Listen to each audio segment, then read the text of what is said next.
یہ آیت نمبر 216 تک آج ہم لوگوں نے پڑھا ہے۔ آج ہم لوگوں نے ٹوٹل 13 آیات پڑھی ہیں۔ ان 13 آیات میں ہم نے جو دروس ہمیں ملتے ہیں، جو اسباق ملتے ہیں، جو پوائنٹس ہیں، آئیے ان کو دیکھ لیتے ہیں۔ سب سے پہلی چیز اللہ تعالیٰ نے منافقین کی ایک صفت بیان کی، وہ ہوا الد الخصام، بڑا جھگڑالو ہوتا ہے۔ تو بہت زیادہ بحث و مباحثہ کرنا، ہر وقت مناظرہ بازی میں لگے رہنا، یہ کوئی اچھی بات نہیں ہے۔ یہ منافقین کی صفت ہے، اس سے ہمیں بچنا چاہیے۔ دوسرا سبق ہمیں یہ ملا کہ اللہ تعالیٰ نے فرمایا کہ ان منافقین کی باتیں آپ کو اچھی لگیں۔ وَمِنَ النَّاسِ مَن يُعْجِبُكَ قَوْلُهُ فِي الْحَيَاةِ الدُّنْيَا، دنیا کی زندگی میں ان کی باتیں آپ کو اچھی لگیں گی۔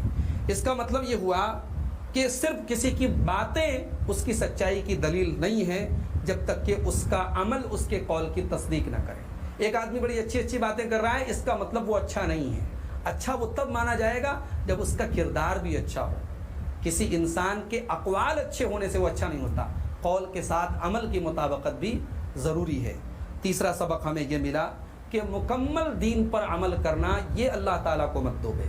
آدھا ادھورا جو یہودیوں کا طریقہ تھا، افتؤمنون ببعض الکتاب وتکفرون ببعض، وہ شیطان کا راستہ ہے۔ صحیح راستہ کیا ہے؟ ادخلوا فی السلم کافہ، اللہ کے دین میں مکمل داخل ہو جاؤ۔ چوتھا سبق ہمیں یہ ملا کہ گناہ کا علم رکھنے والا گناہ کرے تو اس کے اوپر اللہ تعالیٰ کی حجت زیادہ قائم ہوگی۔ فَإِن زَلَلْتُم مِّن بَعْدِ مَا جَاءَتْكُمُ الْبَيِّنَاتُ، اللہ تعالیٰ کی طرف سے واضح نشانیوں کے آ جانے کے بعد بھی اگر تم پھسل گئے، بھٹک گئے، تو اللہ تعالیٰ نے وارننگ دی کہ پھر یاد رکھو کہ اللہ تعالیٰ طاقتور ہے، حکمت والا ہے۔ اس کا مطلب یہ ہوا کہ گناہ کے بارے میں اگر ہم جانتے ہیں اور جان کر کے وہ گناہ کرتے ہیں تو اللہ کی ہماری پکڑ زیادہ ہوگی۔ اور پانچواں سبق ہمیں یہ ملا کہ تکبر جو ہوتا ہے، گھمنڈ جو ہوتا ہے، یہ نصیحت کو قبول کرنے میں رکاوٹ بنتا ہے۔ اللہ تعالیٰ نے کہا نا اخذتہ العزت بالاسم، اس کا تکبر اس کو گناہ کرنے پر آمادہ کرتا ہے۔ اسے جب کہا جاتا ہے اللہ سے ڈرو، تو بجائے اس کے کہ وہ اللہ سے ڈرے، تکبر کی وجہ سے وہ اور گناہوں میں پڑ جاتا ہے۔ تو تکبر یہ بہت بڑی رکاوٹ ہے نصیحت کو قبول کرنے میں، اس لیے ہمیں تکبر سے، گھمنڈ سے بچنا چاہیے۔ چھٹا سبق ہمیں یہ ملا کہ اللہ تعالیٰ اگر ہمیں کوئی نعمت دے، کوئی صلاحیت دے، تو اس کا ہم صحیح استعمال کریں، یہی اس پر اللہ تعالیٰ کا شکر ہے۔